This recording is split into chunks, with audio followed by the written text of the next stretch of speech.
വുളുവിനെ സുന്നത്താക്കുന്ന കാര്യങ്ങളുണ്ട്. വുളു സുന്നത്താക്കപ്പെട്ട സ്ഥലങ്ങൾ, നിർബന്ധമാക്കപ്പെട്ട സ്ഥലങ്ങൾ. വുളുവിനെ നിർബന്ധമാക്കുന്ന കാര്യങ്ങൾ മനസ്സിലാക്കി വെക്കുക. എഴുതി വെക്കുന്നവർ പ്രത്യേകം നയിച്ച് എഴുതി വെക്കുക. വുളുവിനെ നിർബന്ധമാക്കുന്ന കാര്യങ്ങൾ പ്രധാനമായി 2 കാര്യങ്ങളാണ്. ഒന്ന്, വുളു നിർബന്ധമാകുന്നത് എന്തിനാണ്? നമസ്കാരത്തിനാണ്. അസ്സല, നമസ്കാരമാണ് വുളു നിർബന്ധമാകുന്നത്. നമസ്കാരത്തിന്, അത് സർവ്വ നമസ്കാരത്തിനാണെങ്കിലും സുന്നത്തിനാണെങ്കിലും വുളു നിർബന്ധമാണ്. അത് ഹദീസിൽ നിന്ന് റസൂലുള്ളാഹി സ്വല്ലല്ലാഹു അലൈഹി വസല്ലമയുടെ ഹദീസിൽ നിന്ന് നമുക്ക് മനസ്സിലാക്കാം. അബൂ ഹുറൈറ ഹദീസ് നോക്കാം. അബീ ഹുറൈറ റളിയല്ലാഹു തആല അൻഹു ഖാൽ, അബൂ ഹുറൈറ റളിയല്ലാഹു അൻഹു പറഞ്ഞു, ഖാല റസൂലുള്ളാഹി സ്വല്ലല്ലാഹു അലൈഹി വസല്ലം, റസൂലുള്ളാഹി സ്വല്ലല്ലാഹു അലൈഹി വസല്ലം പറഞ്ഞിരിക്കുന്നു, ലാ യഖ്ബലുല്ലാഹു സ്വലാത്ത അഹദിക്കും ഇദാ അഹ്ദസ ഹത്താ യതവല്ലഅ. ഇമാം ബുഖാരി ഉദ്ധരിച്ച ഹദീസാണ്. നിങ്ങളിൽ ആരെങ്കിലും അശുദ്ധിയായി കഴിഞ്ഞാൽ വുളു ചെയ്യുന്നതുവരെ അവന്റെ നമസ്കാരം സ്വീകാര്യമല്ല. വുളു ചെയ്യാതെ നമസ്കാരം സ്വീകാര്യമല്ല. അപ്പൊ നമസ്കാരത്തിന് വുളു ഷർത്താണ്, നിർബന്ധമാണ് എന്നതിന് ഉള്ള തെളിവ് ഈ ഹദീസാണ്. ഇമാം ഇബ്നു ഖുദാമ قال ابن قدامة رحمه الله الطهارة من الحدث شرط لصحة الطواف. അത് തവാഫുമായി ബന്ധപ്പെട്ട വിഷയത്തിലാണ്. നമസ്കാരത്തിന് ഹദീസ് കഴിഞ്ഞു ഇബ്നു ഖുദാമ പറയാണ്. അത് അസ്തഹാറത്ത് മിനൽ ഹദസ്, അശുദ്ധിയിൽ നിന്ന് ശുദ്ധിയാവല് ഷർത്താണ്. എന്തിനായാലും സിഹ്ഹത്ത് തവാഫ്. അപ്പൊ 2ാമത്തെ കാര്യം എന്താണ്? 1 നമസ്കാരം, 2 തവാഫ്. 2ാമത്തെ തവാഫിൽ എന്താണ്? വുളു ഷർത്താണ് എന്നാണ്. അതിൽ ഇബ്നു ഖുദാമ നൽകുന്ന മറുപടി എന്താണ്? തഹാറത്ത് മിനൽ ഹദസ് ഷർത്തുൻ ലിസിഹ്ഹത്തി തവാഫ് ഫിൽ മശ്ഹൂർ അൻ അഹ്മദ്. ഇമാം അഹ്മദിന്റെ പ്രബലമായ, അതായത് മഷൂറായിട്ടുള്ള, പ്രസിദ്ധമായിട്ടുള്ള അദ്ദേഹത്തിന്റെ ഖൗലില് എന്താണ്? അത് ഷർത്താണെന്നാണ്. ഖൗലു മാലിക്, ഇമാം മാലിക്കിന്റെ അഭിപ്രായം തവാഫിന് വുളു ഷർത്താണ്. പക്ഷേ ഇമാം ഷാഫിയുടെ അഭിപ്രായ പ്രകാരം തവാഫിന് വുളു ഷർത്താണ്. ഇമാം അബൂ ഹനീഫയുടെ അഭിപ്രായത്തില് എന്താണ്? മറ്റു ചില പണ്ഡിതന്മാര്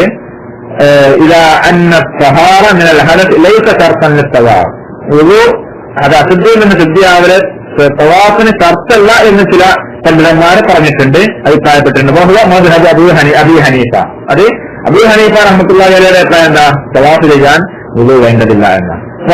ഷെയ്ഖുൽ ഇസ്ലാം ഇബ്നു തൈമിയ്യ, ഷെയ്ഖുൽ ഇസ്ലാം ഇബ്നു തൈമിയ്യ റഹ്മത്തുള്ളാഹി അലൈഹി എന്താണ്? ഇമാം അബൂ ഹനീഫയുടെ അഭിപ്രായത്തോടാണ് യോജിച്ചിട്ടുള്ളത്. തവാഫിന് വുളു വേണ്ട എന്നതാണ് അദ്ദേഹത്തിന്റെയും അഭിപ്രായം. അപ്പോ ഈ വിഷയത്തിൽ 2 അഭിപ്രായമുണ്ട്. വുളു ഷർത്താണ് എന്നും ഷർത്തല്ല എന്നും 2 അഭിപ്രായങ്ങള് ഫുഖഹാക്കൾക്കിടയിൽ കാണാൻ സാധിക്കും. ബഹുഭൂരിഭാഗം പണ്ഡിതന്മാരും ഇമാം അഹ്മദ് ബിൻ ഹംബല്, മാലിക് റഹ്മത്തുള്ളാഹി അലൈഹി, ഷാഫി റഹ്മത്തുള്ളാഹി അലൈഹി ഇവരുടെ അഭിപ്രായ പ്രകാരം വുളു ഷർത്ത് തന്നെയാണ് എന്നാണ്. അതിന് തെളിവ് പറയുന്ന ഹദീസുകൾ എന്താണ്? നബി സല്ലല്ലാഹു അലൈഹി വസല്ലം, സല്ലല്ലാഹു അലൈഹി വസല്ലമയുടെ വചനമാണ്, വാക്കാണ്, അത്തവാഫു ബിൽ ബൈത്ത് സലാത്തുൻ. പള്ളിയിലെ ബിൽ ബൈത്ത്, കഅബയിലെ തവാഫ് എന്താണ്? സലാത്തിന്, അത് നമസ്കാരമാണ്. പള്ളിയിലുള്ള തവാഫ്, കഅബയിലെ തവാഫ്, പള്ളി ബൈത്ത് എന്ന് പറഞ്ഞാൽ ഇവിടെ കഅബയാണ് ഉദ്ദേശിക്കുന്നത്. ബൈത്തുൽ ഈ കഅബയ്ക്ക് ഖുർആനിലെ ബൈത്ത് എന്ന് പ്രവേശിച്ചിട്ടുണ്ട്. അപ്പൊ തവാഫ് ബിൽ ബൈത്ത്, കഅബയിലുള്ള തവാഫ് നമസ്കാരമാണ്. ഇല്ലാ അന്നകും തതകല്ലമൂന ഫീഹി. പക്ഷേ ഒരു വ്യത്യാസമുള്ള എന്താ?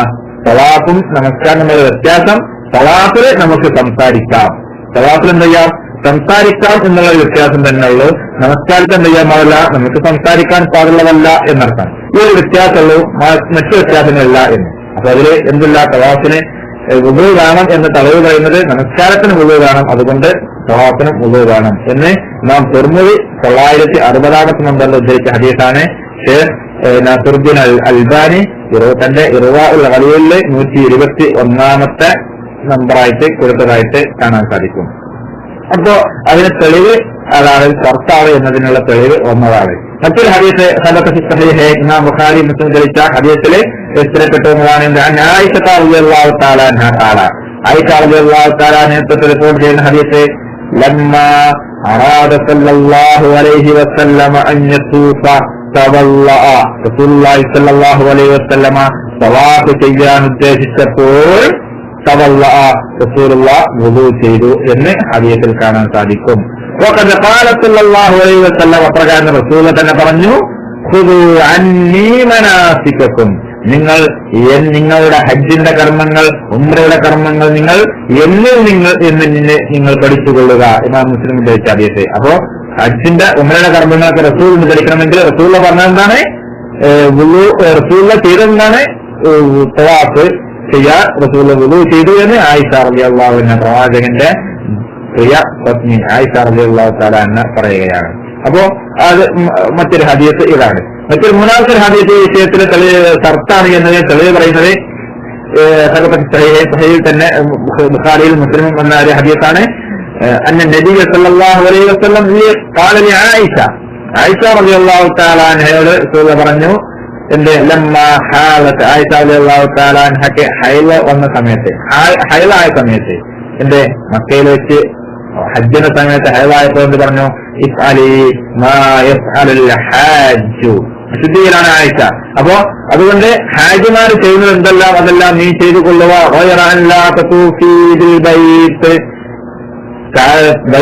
കഅബയെ തവാഫ് ചെയ്യുന്നത് ഒഴികെ എന്ത് നീ ശുദ്ധിയാകുന്നത് വരെ, അശുദ്ധിയിൽ നിന്ന് ശുദ്ധിയാകുന്നത് വരെ എന്ത് ചെയ്യാം. അപ്പൊ ഹൈലുള്ള സമയത്ത് തവാഫ് പാടില്ല എന്നുള്ള കാര്യങ്ങൾ പ്രത്യേകം പറഞ്ഞിരുന്ന കഴിഞ്ഞ ക്ലാസ്സിൽ. ഈ വുളു എന്താണ് പാടില്ല എന്നതിന് ഈ ഹദീസ് തന്നെയാണ് ഫുഖഹാക്കള് തെളിവ് പറഞ്ഞിട്ടുള്ളത്. അപ്പോ ഇതാണ് ആ വിഷയത്തില്. അപ്പൊ തവാഫിന് വുളു വേണം എന്ന് തന്നെയാണ് ഭൂരിഭാഗം പണ്ഡിതന്മാരുടെയും അഭിപ്രായം. ശേഖ് ഇബ്നു ബാസ് റഹ്മത്തുള്ളാഹി അലൈഹി പറയുന്ന വിഷയത്തില് ചില കാര്യങ്ങൾ പറഞ്ഞിട്ടുണ്ട്. അദ്ദേഹത്തോട് ഒരു ചോദ്യം വന്നു. റജുലൻ തവാഫ് ഫഖറജ മിൻ ഹരിയെ, ഒരു തവാഫ് ഒരാൾക്ക് നിർബന്ധമായി, എന്നിട്ടോ അവന്റെ ഫഖറജ മിൻ ഹരിയെ, അവന്റെ കീഴ്വായു മൂലം അവനെന്ത് ചെയ്തു? വുളു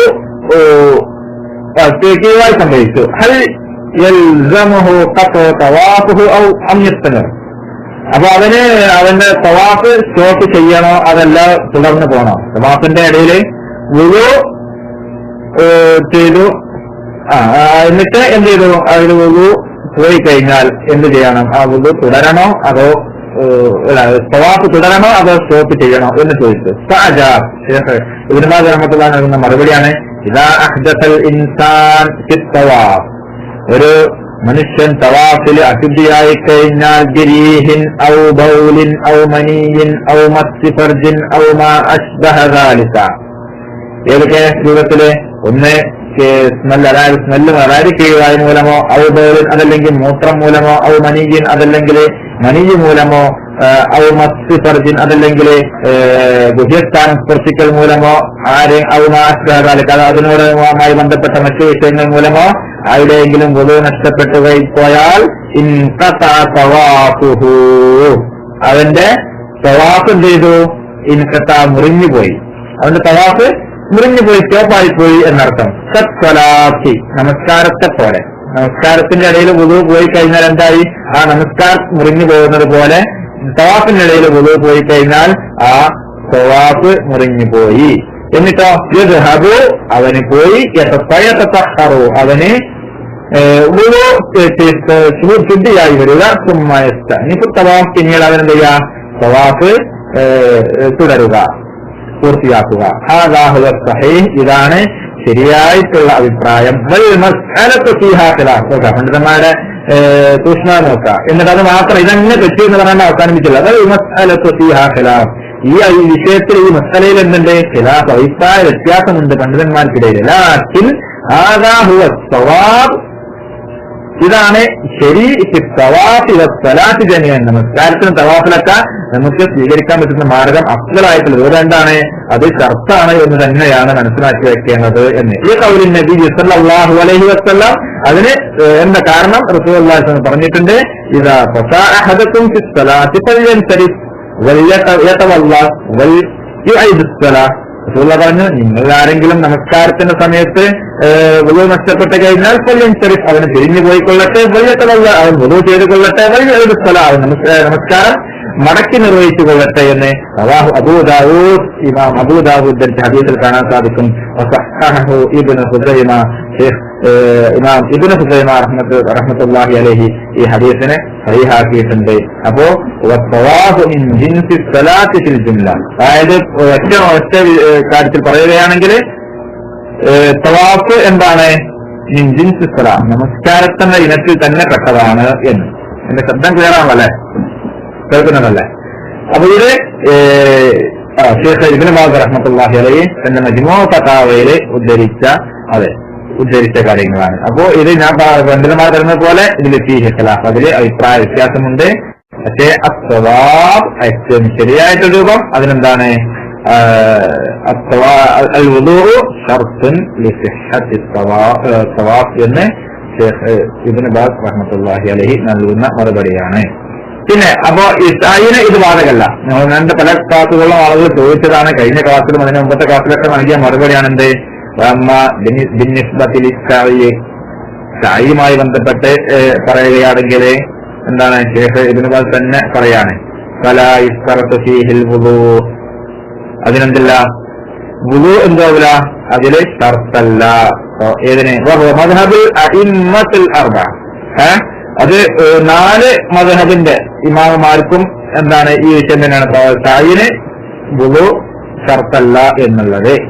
അതാണ് അബീ ഹനീഫ മാലിക് ശാഫിഈ അഹ്മദ് ഇവരൊക്കെ അഭിപ്രായം ഇതാണ്. എന്നിട്ടോ യജൂസുൽ ഹാഇൽ, എന്നാൽ ഹൈലുള്ളവർക്ക് അനുവദനീയമാണ് അവൾക്ക് സഫാ മർവക്കിടയില് സായി ചെയ്യല് അനുവദനീയമാണ് ഹൈലുകാരിക്ക്. കാരണം നബി സല്ലല്ലാഹു അലൈഹി വസല്ലം പറഞ്ഞിരിക്കുന്നു, എന്ത്? നിലനിശ്ചയ നബി സല്ലല്ലാഹു അലൈഹി വസല്ലമ ലം യംനഅൽ ഹാഇൽ ഇല്ലാ മിനത് തവാഫ്, ഹൈലുള്ളവളെ നെൻസത്തുള്ളവളെ തവാഫിൽ നിന്ന് തന്നെ റസൂൽ പറഞ്ഞിട്ടുള്ളൂ. അപ്പൊ കാലി ആയിഷ റളിയല്ലാഹു തആല ആയിഷ റളിയല്ലാഹു അൻഹയുടെ ഹൈലുള്ള അശുദ്ധിയുള്ളവളായപ്പോൾ റസൂൽ നൽകിയ മറുപടി ഇസ്അലി മാ യഫ്അലുൽ ഹാജ് ഗൈറ അല്ലാ തുതൂഫി ബിൽ ബൈത്ത്, ഹാജിമാർ ചെയ്തതൊക്കെ ചെയ്തു കൊള്ളുക, കഅബയെ തവാഫ് ചെയ്തതൊഴികെ ബാക്കിയെല്ലാം ചെയ്യുക. അതിൽ സായും ഉൾപ്പെട്ട് കഴിഞ്ഞു. പിന്നെ സായി അത് പള്ളിക്ക് പുറത്തോ അകത്തോ എന്നുള്ള ചർച്ചയാണ് വരുന്നത്. പള്ളിയിലെ ഹൈലുകൾക്ക് പ്രവേശിക്കാൻ പാടില്ല എന്ന് പറഞ്ഞപ്പോൾ പണ്ഡിതന്മാരെ നൽകുന്ന ഹുക്കുമ്, അതിന്റെ ഹുക്കുമ് അത് ഖാരിജുൽ മസ്ജിദായിട്ടാണ് പണ്ഡിതന്മാരെ നൽകുന്ന ഹുക്കുമ്. അത് ഇന്ന് അതിന്റെ പുറത്ത് ഉൾപ്പെട്ടത് പള്ളി ഉൾപ്പെട്ടു എന്നുള്ളൂ. അപ്പൊ അതിന്റെ ഹുക്കും അത് തന്നെയാണ്. ഹദീസ് അവിടെ നിലനിൽക്കും എന്നർത്ഥം. ഇനിയോ ഇനി ആരെങ്കിലും പറയാണ് മുഹ്ജത്തൻ, ആരെങ്കിലും അശുദ്ധിയായിക്കൊണ്ട് ആരെങ്കിലും അശുദ്ധിയോട് കൂടെ ഉള്ളാതെ, അതായത് അശുദ്ധിയോട് കൂടെ ആരെങ്കിലും സൈ ചെയ്താൽ ഔ ജനാപത്തുകാരനായിട്ട് ആരെങ്കിലും വുളൂ ചെയ്താൽ ഔ സായത്തുൽ മർഅ വഹിയ ഹായിൽ, ഹൈല് കാരിയായിരിക്കെ സൈ ചെയ്തു.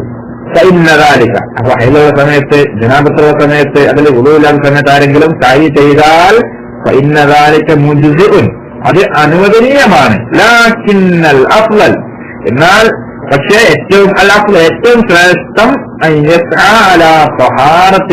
ത്വഹാറത്തോടു കൂടി ശുദ്ധിയോട് കൂടി സായി ചെയ്യലാണ് അഫ്ളൽ. പക്ഷെ ശുദ്ധിയില്ലാതെ വുളൂഇല്ലാതെ ഒരാള് സായി ചെയ്തു എന്നത് കൊണ്ട് അനുവദനീയമാണ് അത് എന്ന് ഇബ്നു ഉസൈമീൻ ശറഹുൽ മുംതഅല് നൽകിയതായിട്ട് നമുക്ക് കാണാൻ സാധിക്കും. അപ്പോ ഇതാണ് ഈ വിഷയത്തിൽ പറയാനുള്ളത്. പിന്നെ ഈ മൂന്നാമത് നിർബന്ധമാക്കുന്ന കാര്യങ്ങളിൽ ഫുഖഹാക്കളൊക്കെ പറയുന്നത് മൂന്നാമത്തെ ഒരു കാര്യം ഖുർആൻ സ്പർശിക്കുക എന്നുള്ള വിഷയത്തിലാണ് വുളൂ നിർബന്ധം എന്ന് പറയുന്നത്. അതിൽ പണ്ഡിതന്മാർക്കിടയിൽ ഖിലാഫുണ്ട്. എങ്കിലും ഭൂരിഭാഗം പണ്ഡിതന്മാരൊക്കെ പണ്ഡിതന്മാരൊക്കെ പറയുന്നതായിട്ട് കാണാൻ സാധിക്കും. അത് ഖുർആനിന് വുളൂ നിർബന്ധമാണ് എന്ന് ഉദ്ധരിച്ചതായിട്ട് കാണാൻ സാധിക്കും. ആ വിഷയം ഇൻഷാല്ലാ നമുക്ക് അത് വുളൂ നിർബന്ധമാണോ, വുളൂ ഇല്ലാതെ ഖുർആൻ സ്പർശിക്കാൻ പറ്റുമോ ഇല്ല, എന്താണ് ഫുഖഹാക്കളുടെ അഭിപ്രായം എന്നൊക്കെ അടുത്ത ക്ലാസ്സിൽ ഇൻഷാല്ലാ നമുക്ക് വിശദീകരിക്കാവുന്നതാണ്.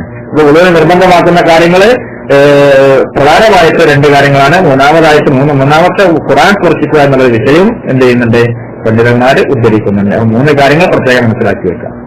ഒന്ന് നമസ്കാരം, മറ്റൊന്ന് തവാഫ്, മറ്റൊന്ന് ഖുർആൻ സ്പർശിക്കൽ. ഇത്രയും കാര്യങ്ങളാണ് ഇതില് പറയാനുള്ളത്.